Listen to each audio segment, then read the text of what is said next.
Prendiamo la linea e allora, come vi dicevo, andiamo a collegarci con il dottor Agnello Starace. Buonasera dottore. Buonasera a voi. Grazie Buonasera. grazie di essere qua insieme appunto in questa notte. Allora, noi siamo sicuramente un po' a digiuno, almeno personalmente, quindi servirà la tua, come dire, semplicità nello spiegarci concetti che non sono facili.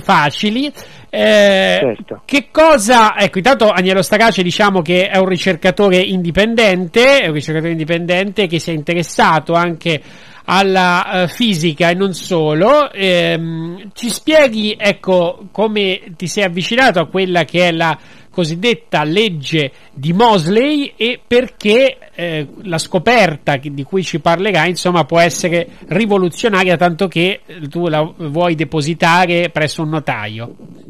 Certo. Allora, in poche parole, anche su Wikipedia praticamente sta scritto che le frequenze degli atomi sono direttamente proporzionali alla radice quadrata praticamente della frequenza stessa e allo z meno 1. Ma diciamo, io non mi voglio perdere in queste cose tecniche, perché poi alla fine all'uomo della strada può interessare fino a un certo punto. Quello che volevo insomma sottolineare, che poi le cose tecniche se le vedono i tecnici, ma poi le cose che interessano agli uomini della strada sono altre. Quello che volevo portare a conoscenza, diciamo, che questo personaggio in pratica ha pubblicato una legge che è errata. In pratica non è, come dice lui, non è direttamente proporzionale alla radice quadrata della frequenza stessa, ma questo si verifica, questa proporzionalità a numero atomico basso, cioè per quanto riguarda gli elementi leggeri, ma man mano che gli elementi diventano più pesanti, questa legge che lui enuncia non è più valida. Dunque, che cosa succede? Che questo ricercatore ha cominciato ad analizzare nel 1914, stiamo parlando, gli elementi dall'alluminio fino all'oro.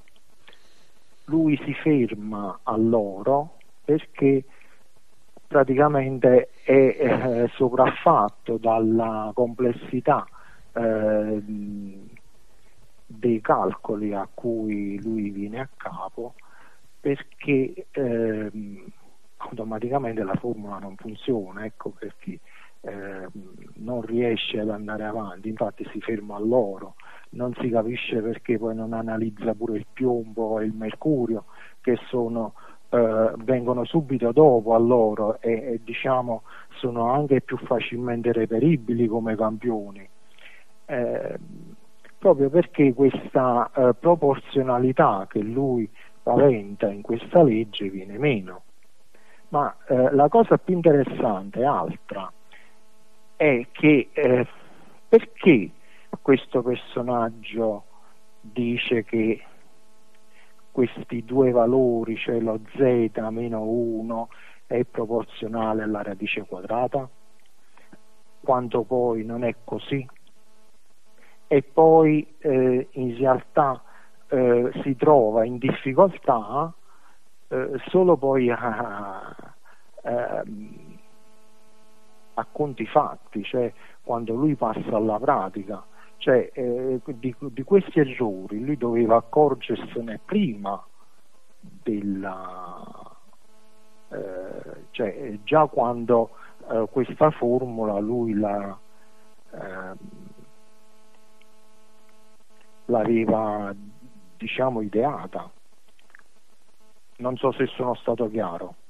Sì, volevo capire se io costruisco una 500, no? E dico la 500 tiene 4 ruote, dunque deve camminare. Dunque io faccio una macchina affinché cammini. Non è che poi me ne accorgo che la macchina non cammina quando io mi ci siedo dentro, perché l'ho fatta già che doveva camminare. Per cui se io quando mi siedo dentro non cammina, forse questa macchina, non lo so, l'ha costruita qualcun altro con degli altri criteri, o quantomeno me l'ha consegnata che non camminava, perché se io dico che la macchina cammina e effettivamente cammina, significa che l'ho costruita io e l'ho provata io, l'ho collaudata questa macchina. Sì. Non so se... No, ho capito, quindi tu stai dicendo in sostanza che questo modello, diciamo, costruito è un modello sbagliato. Sì, è sbagliato.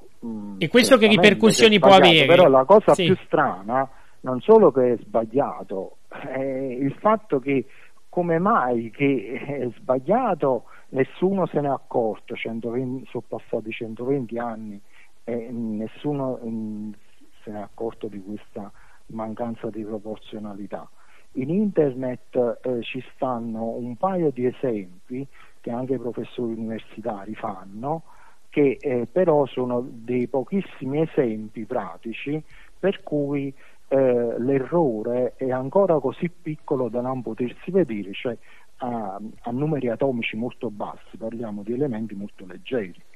Un professore universitario ha fatto, non faccio nomi, ha fatto un esempio sul rame, numero atomico 29, un altro ha fatto un esempio sul cobalto, siamo sempre a numero atomico più o meno su 20-22 se non vado errato, ma i problemi di questa legge si verificano da Z60 in poi. Dunque ed è proprio quei punti in cui Moseley si è trovato in difficoltà. Calcoliamo che l'oro tiene Z79, cioè numero atomico 79, abbastanza alto, abbastanza pesante come elemento. Ecco perché si è fermato e non ha analizzato oltre. Volevo capire questa, chiamiamola scoperta, che ripercussioni oggi può avere, che impatto può avere? Allora, ripercussioni enormi, perché dalla formula si possono innanzitutto ripartire in maniera nuova la tavola periodica. Calcoliamo che Moseley ha rivoluzionato la tavola periodica di allora, che era basata sul peso atomico e non sul numero atomico. Mi faccia passare queste terminologie tecniche, ma comunque non può, cioè sto facendo il minimo che posso per comunicare queste cose, sì. Altrimenti andiamo a parlare di aria fritta. Devo per forza usare peso atomico, numero atomico, altrimenti non comunichiamo proprio niente. Dunque Moseley ha cambiato la tavola periodica che era ordinata secondo il peso atomico di ogni elemento l'ha ordinata secondo il numero atomico. In questo modo Moseley ha anche scoperto dove ci stava ancora qualche elemento non scoperto. Con una formula poi alla fine che non è che funzionava tanto bene, ha fatto insomma delle cose straordinarie. con questa formula che funziona bene, non solo si possono capire altre ripartizioni della tavola periodica, si possono capire delle similitudini su degli elementi anche vicini, si possono fare delle classificazioni e subclassificazioni che allo stato attuale ce le sogniamo, non sono proprio state prese in considerazione.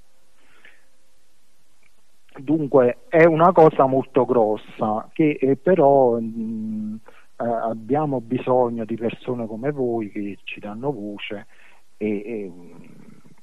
mi interessa qui sapere, perché poi tu ci hai raccontato altre cose, no? Negli scambi che abbiamo avuto via email, anche per capire chi era, no? Questo Mosley, nel senso che era un appartenente alla massoneria, giusto? Ma io questo non ci metterei la mano sul fuoco, perché poi alla fine, cioè, anche se una persona defunta non è mai, quando non si ha la certezza, non, però, diciamo sospetto massone, diciamo così. Cioè, potrebbe essere. Potrebbe e lui essere, era assistente universitario, insomma, di un professore importante, il professor Rutherford. Del Rutherford, sì, ed è contemporaneo e ha lavorato pure con Geiger. Stavano insieme, insomma, lavoravano insieme. Era un periodo molto fervente della fisica, e dunque tu ci hai mandato anche una foto. La cosa strana è proprio questa, che comunque lui cioè, con questa formula, che in realtà non funziona bene, perché non funziona bene, comunque compie le sue analisi imperterrito senza accorgersene che poi non funzionava bene, o forse se ne è accorto e sperava che gli altri non se ne accorgessero, insomma, affamato di fama, forse com'era, era un assistente universitario, certamente aspirava ad una cattedra. Poi, insomma, lui è andato in guerra, come vi ho scritto, è morto a Gallipoli, in Italia, e niente, poi insomma diverse fonti dicono che comunque lui avrebbe preso il premio Nobel per quello che ha fatto, che comunque la tavola periodica l'ha rivoluzionata, questo è da dire. Certamente come era situata ed era sistemata prima da Mendeleev con il peso atomico, aveva le sue limitazioni la tavola periodica. Adesso, insomma, comunque ha un altro aspetto. Mosley ha cambiato la faccia alla tavola periodica degli elementi, questo è innegabile, però si può fare di più, si potrebbe fare di più.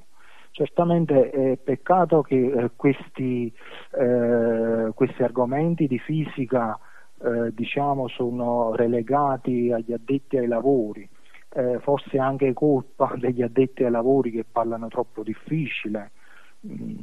Sarebbe bello e buono portarla alla conoscenza della grande massa, affinché anche l'uomo della strada si interessi a questi argomenti, che più se ne parla, più certe cose vanno avanti. A volte si dà più peso semmai ad una persona che compie un atto violento, anziché insomma una cosa buona come questa. Molte volte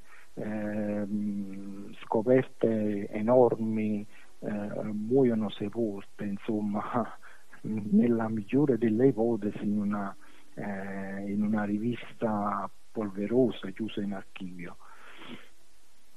E quindi tu vuoi depositare questa scoperta? Sì, noi il primo passo giovedì depositeremo dal notaio, dopodiché insomma passeremo alla pubblicazione attraverso riviste, giornali e quant'altro ci voglia dare voce per pubblicizzare questa cosa, anche perché insomma questa scoperta non è fine a se stessa, che noi abbiamo fatto delle ricerche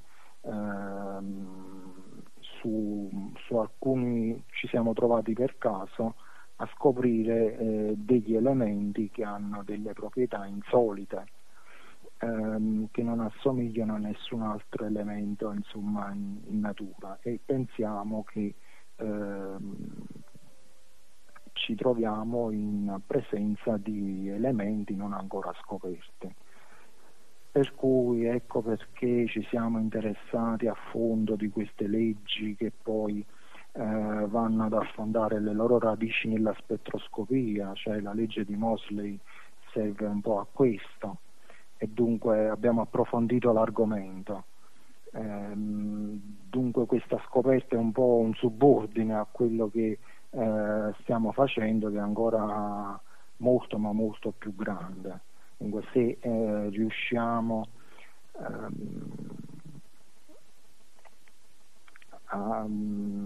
diciamo a concludere tutto il progetto, insomma, una cosa molto molto molto grossa. Quindi ci potrebbero essere risvolti anche per la conoscenza dell'uomo stesso? Ah? Dico, ci potrebbero essere risvolti per la coscienza dell'uomo stesso? Ma ogni scoperta automaticamente accresce la coscienza dell'uomo, qualsiasi scoperta, a cominciare dalla ruota al fuoco, a qualsiasi tipo di scoperta aumenta la coscienza e la conoscenza dell'uomo. Fatto è che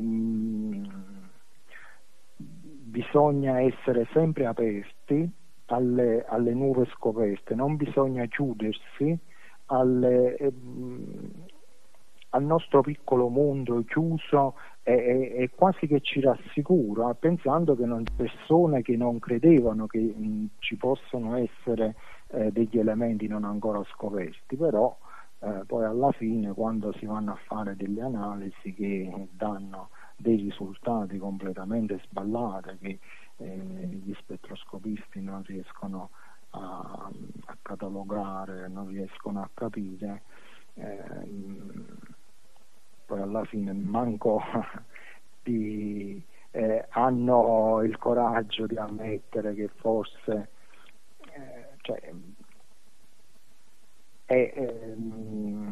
ci vuole coraggio, insomma, per riuscire ad andare un pochettino al di là dei confini che ci siamo prestabiliti, perché nessuno ci ha dato dei confini prestabiliti, dice no, la conoscenza è fino a qua.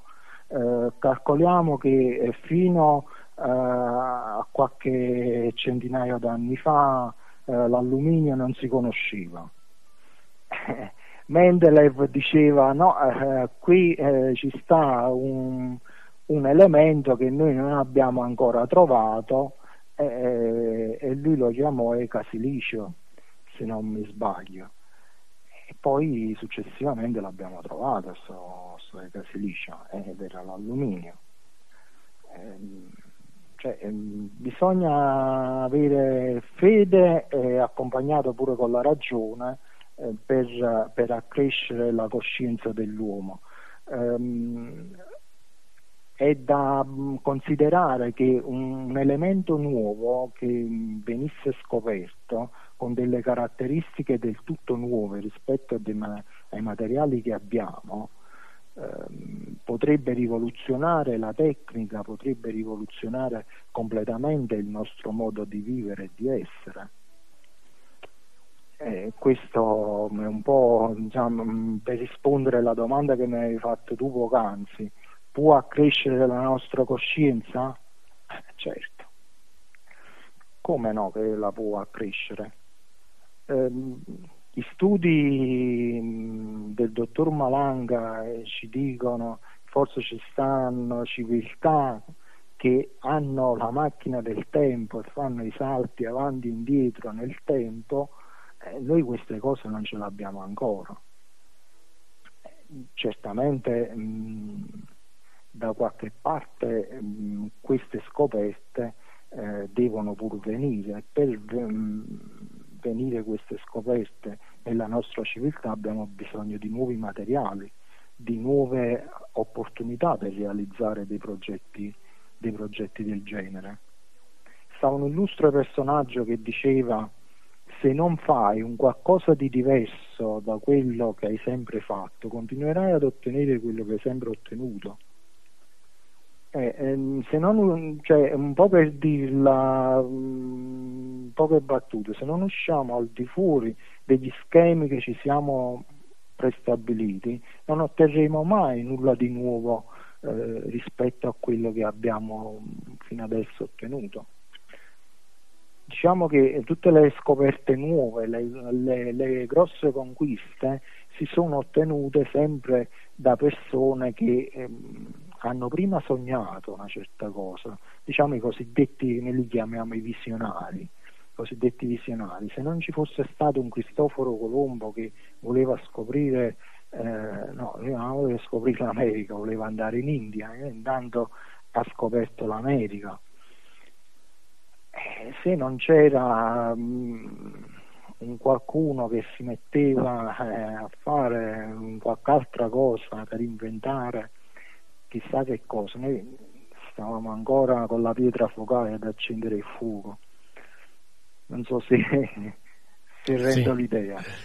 Agnello, sei stato chiarissimo, poi facci sapere come va dopo il deposito, insomma quello che succederà con questa vostra scoperta, e se non ne aggiungi altro ti ringrazio. Io dopo il deposito posso essere anche un pochettino più chiaro sulla morfologia della formula, anche per gli addetti ai lavori, che insomma potrebbe essere anche molto interessante. Se a voi interessa ci possiamo anche al limite risentire. Ok Agnello, grazie davvero. Grazie. E buonanotte. Ciao.